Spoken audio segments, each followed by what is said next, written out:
You ever try to flip burgers with one hand while a woman in a bedazzled visor is screaming, "Comply, comply," like she's leading a hostage rescue? Because at exactly 7:13 p.m. on a Tuesday, that should have been nothing but sunshine and Jimmy Buffett in the backyard. I, Dr. Nolan Barrett, ER doc and highly unqualified barbecue chef, got tackled onto my own front lawn by Darla Kensington, president of the world's most uptight HOA, all while Alexa blared Margaritaville and my hot dogs incinerated themselves into charcoal hockey pucks. And somewhere in the chaos, the 911 dispatcher said, "Ma'am, you are not law enforcement," like she'd already given up on humanity. Now, if you're wondering how a grown man ends up face down in his begonias because of a woman in yoga pants with a taser, let me back up a sec. I'm Nolan, 43, pretty good with a suture kit, lousy with landscaping, and just about the most boring, peaceful neighbor you could ask for. At least I used to be before I moved to Magnolia Hollow. See, I came here for the quiet, the safety, and the kind of community where the wildest thing you'd find is a squirrel raiding your compost heap.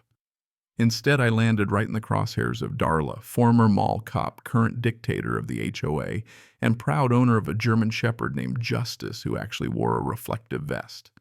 Yeah, that happened. Darla didn't just enforce rules, she became the rules. Clipboard binoculars, Etsy purchased taser hanging from her sequined holster. She ran this place like it was her personal fiefdom, waving that thing around HOA meetings like Wyatt Earp. My first real taste of her power trip came as a friendly notice about my mulch. Apparently, Magnolia Hollow doesn't allow plain brown. No, it has to be a mahogany cedar blend because God forbid my flower beds throw off the subsection 12.4 harmony she'd scrawled in highlighter. Next, she started timing my mailbox fund, seriously. I got dinged for insufficient mailbox spirit, whatever that means. I once caught her in the driveway with a protractor checking the angle of my mailbox post, muttering about neighborhood aesthetics like she was designing the White House. And the bee colony, not bees. Just a cute wooden birdhouse I'd picked up at a craft fair. She marched up one Saturday, all righteous fury, and barked, "Remove the unauthorized apiary."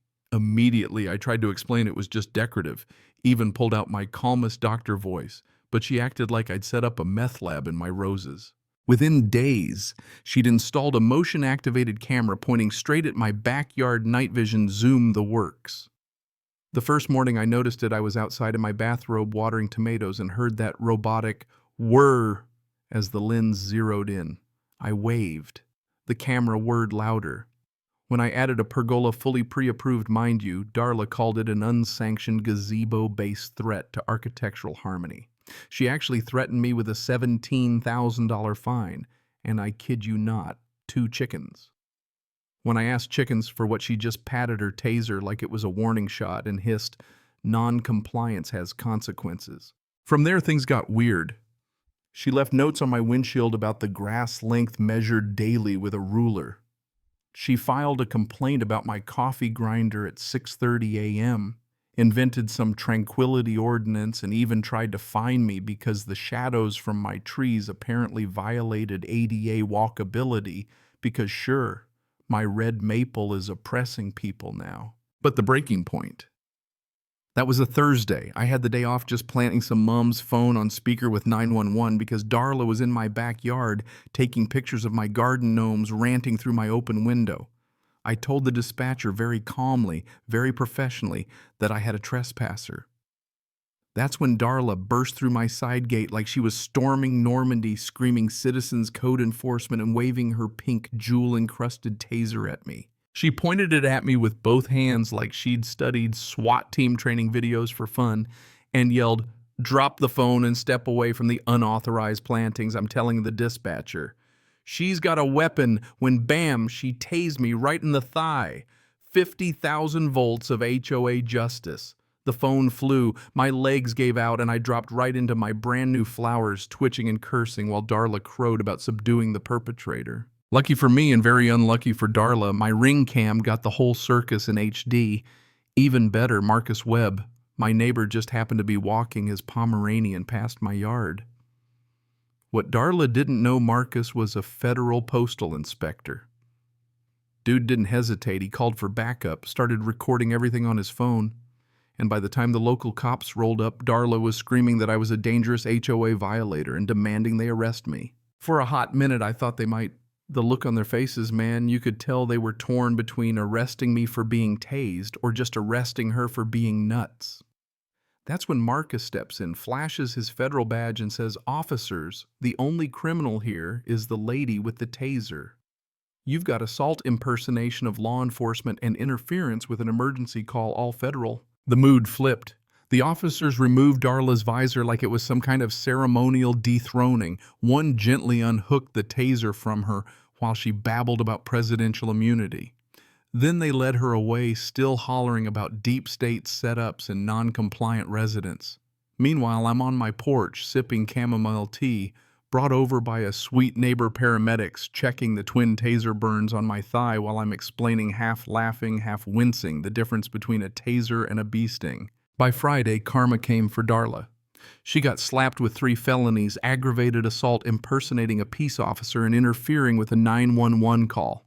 My lawyer hit her with a $5 million civil suit on top: assault, emotional distress, civil rights violations. In court filings, the feds called her a suburban menace with paramilitary fantasies and a deeply troubling Etsy purchase history. Turns out she'd bought not just the taser, but fake badges, citation books, even a siren for her Camry, all online. Her mugshot windblown bob stunned frown went viral on HOA Reddit. People photoshopped her into action movies with captions like "Tase me Karen." The Magnolia Hollow HOA board disbanded itself within a week, citing morale collapse and legal exposure. Suddenly everyone had stories. Old Mr. Peterson said she'd threatened to arrest his rose bushes. A young couple said she once measured their baby's stroller and declared it non-compliant. The whole street turned out for emergency meetings, swapping tales of her crusades. The trial, something out of a sitcom. Darla's lawyer, poor guy, tried arguing. She thought she had legitimate authority. The judge shot him down so hard the gallery snorted. "No reasonable person thinks an HOA president can tase a resident," he said. They played the 911 tape in open court.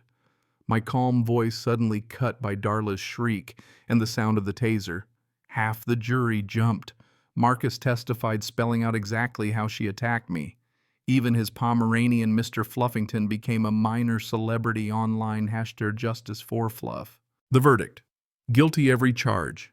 Judge gave her 3 years probation, 6 months house arrest, $50,000 in fines, banned her from every HOA in the country, and, no joke, specifically barred her from owning clipboards. The jury awarded me $2.5 million in damages and $2.5 million more to make an example out of vigilante HOA justice. When the sentence landed, Darla's face went from denial to rage to complete defeat. She whispered, "But I was just enforcing the rules." Her lawyer patted her shoulder, probably dreaming of early retirement. Darla now lives in a no HOA trailer park called Freedom Fields, under house arrest, banned from clipboards and public speaking. Her ankle monitor hot pink, just like her old taser. Last I heard, she tried to report a neighbor's non-compliant lawn flamingo and got ignored by everybody. So let me ask you this. Where's the line between order and overreach? How far would you go to protect your peace or your neighbors drop a comment? Let's hear your wildest HOA story. Your thoughts on justice, or what you'd do if a Tase Me Karen showed up at your barbecue. You never know. It might just help someone avoid a $5 million case of karma.